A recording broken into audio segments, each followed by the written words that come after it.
Kembali lagi bersama dengan Tirta Peng Peng Peng. Saat ini banyak orang dan netizen berkata kepada saya dan bertanya, "Dok, saya isoman.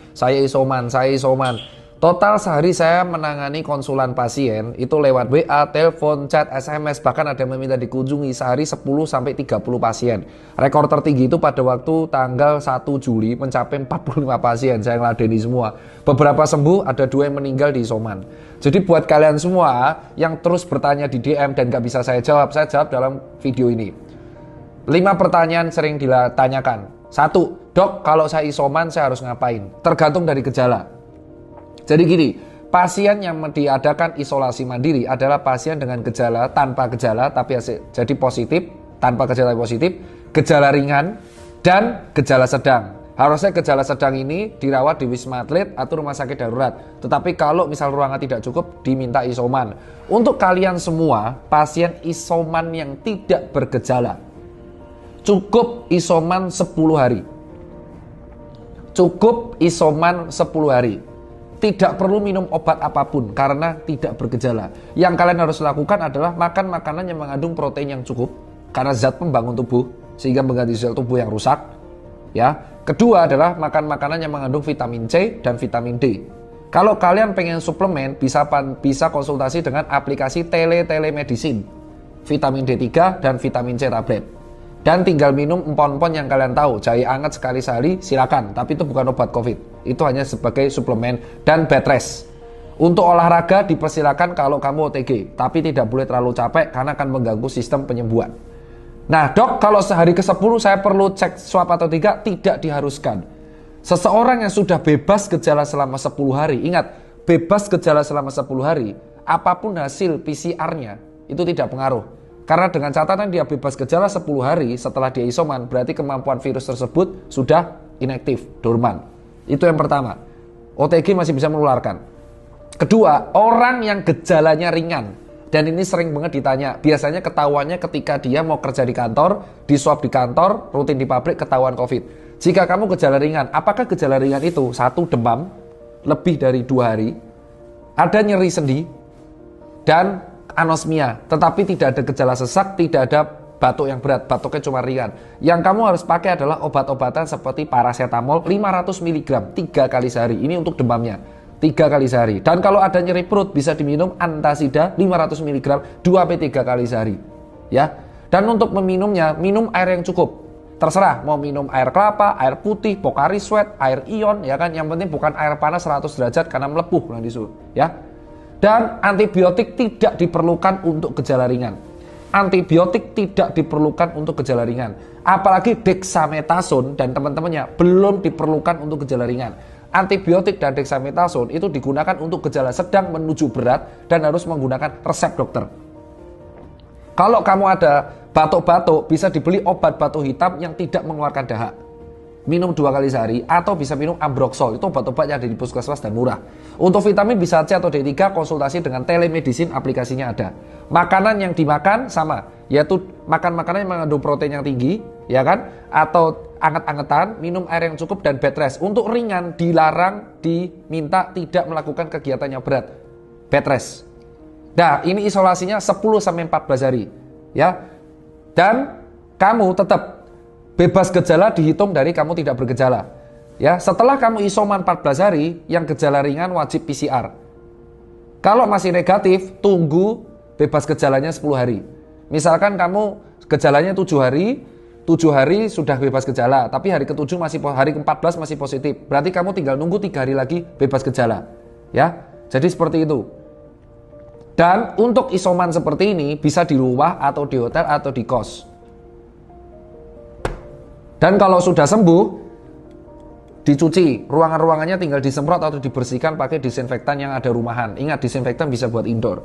Jika kamu gejala sedang, untuk teman-teman yang gejala sedang, ini harus memerlukan konsultasi dengan dokter. Seharusnya orang dengan gejala sedang itu harus dipantau saturasinya. Karena gejala sedang biasanya batuknya memberat. Batuknya memberat, kayak berat banget. Walaupun saturasi masih 95-98, masih ada kemungkinan dia terkena happy hypoxia. Jadi dia tetap tidak sesak napas, tapi saturasinya turun terus. Karena terjadi kekurangan penyerapan oksigen pada pembuluh darah. Untuk gejala sedang, kamu harus ke IGD atau ke Wisma Atlet terlebih dahulu. Jika ada ruangan, kamu kalau bisa ke rumah sakit. Dan untuk gejala sedang, diwajibkan ronsen atau foto X-ray dan cek darah lengkap selain swab. Jadi dilihat aktivitas parunya seperti apa dan darahnya seperti apa. Jika gejala sedang, paru-parunya masih bagus, belum ada bercak keputihan di bagian paru-parunya, dan cek darahnya masih stabil, masih bisa isoman di rumah dengan resep-resep yang diberikan oleh dokter. Biasanya untuk gejala sedang ini ada pengurang-pengurang gejala dan itu bahannya kortikosteroid. Tapi saya nggak bisa bilang kalian nanti beli sendiri, nggak boleh. Bahaya nanti. Tahu kalau kortikosteroid mau minum kebanyakan, moon face. Mukanya jadi bulat, wajah jadi putih, imunnya jadi rendah. Moon face. Mau kau dan bisa gagal ginjal? Mau kau minum Dexarus tiap hari? Bulat-bulat ginu-ginu, bro. Ya, bahaya itu. Dan buat kalian semua, kalau isoman-isoman sedang ini di rumah, ya, kalau misalkan kalian pantau terus tiap hari, nah isoman sedang ini harus dipantau. Kalau misalkan saturasinya di bawah 90 atau sudah gejalanya lihat 8 hari demam dan malah tambah parah, malah kelingan, langsung dibawa ke IGD untuk diisolasi untuk mendapatkan obat-obat antiviral. Obat-obat antiviral ini adalah obat-obat yang mengurangi aktivitas virus dan tidak memperburuk gejala, jadi tidak membunuh COVID. Kalau di Amerika Serikat, di India dan Singapura, gejala sedang tidak memerlukan obat apapun. Hanya obat penurun gejala, penurun panas, dan obat untuk mengurangi sesak nafasnya. Tapi tetap harus diberikan oksigen. Nah, terapi sedang ini sampai berat itu memerlukan oksigen. Kalau yang sedang ini memerlukannya nasal kanul. Tapi kalau misalkan dia sudah sedang menuju berat, pakainya NRM. Mampus apa tuh NRM? Google sendiri.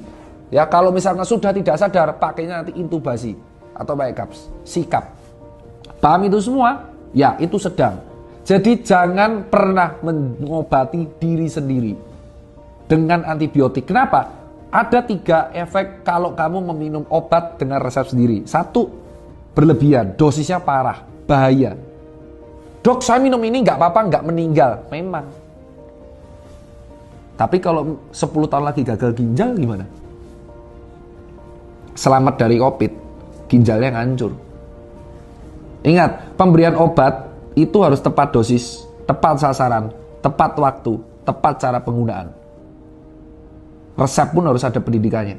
Yang pertama, bisa salah dosis. Nggak boleh. Untuk antiviral, antibiotik, dan kortikosteroid itu tidak boleh asal membeli. Apalagi obat yang labelnya merah. Kalau paracetamol labelnya hijau. Abrosol juga masih hijau, OPA juga masih hijau. Kalau biru, hijau masih bisa. Kalau merah, itu perlu resep. Karena bahaya. Termasuk Rinos. Itu pseudoephedrine. Efeknya jangka panjang bisa berdebar-debar jantungnya. Tapi efeknya karena antihistamin, dia bisa tidur. Impact kedua kalau kamu ngerasa sendiri, bakteri dan virusnya resisten. Karena kita minumnya tidak sesuai dosis. Jadi dia apaan sih? Pertama ditucep-tucep, kayak kaki kapalan. Mau kau bakteri resisten, namanya TBMDR. Bisa, tuberculosis multidrug resistant. Jadi karena antibiotik tidak diminum dengan bagus, karena harus 6 bulan TB, jadi dia resisten. Yang terakhir adalah kerusakan pada organ tubuh, terutama hati dan ginjal. Mau? Nah, yaudah. Itu yang perlu lakukan. Nah, dok, kalau saya isoman, suplemen apa yang saya harus makan? Dan makanan apa yang harus saya hindari? Jawab, makanan yang harus dihindari adalah makanan berminyak yang mengandung lemak berlebihan dan kolesterol. Gulanya juga dibatasin.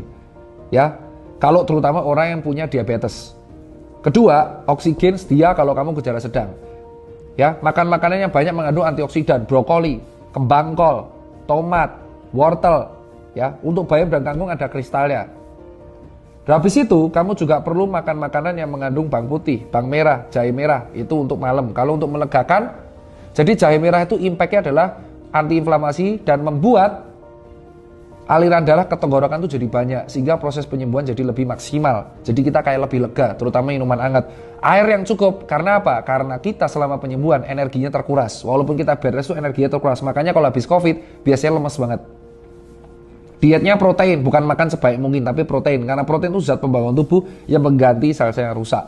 Itu adalah beberapa tips yang harus dilakukan saat isoman. Dan untuk DKI dan Jawa Barat, Ridwan Kamil dan Pak Anies dan juga Kemenkes, pemerintah pusat daerah bekerja sama memberikan kalian fasilitas gratis, PCR gratis, lalu konsulnya ke 11 telemedicine. Nanti saya kasih sini flyernya, Jonathan bisa dicari, ada di Instagram sudah saya update, itu gratis semua.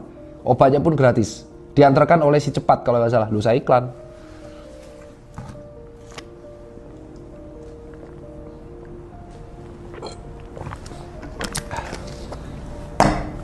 Dan jangan lupa minum air putih yang cukup. Tergantung dari berat badan masing-masing. Itu aja kalau dari saya, tips-tips supaya kalian isoman. Dan kalau isoman, lakukan apapun yang menurut kalian happy, selain mukulin orang dan judi ya. Lebih kurang saya minta maaf.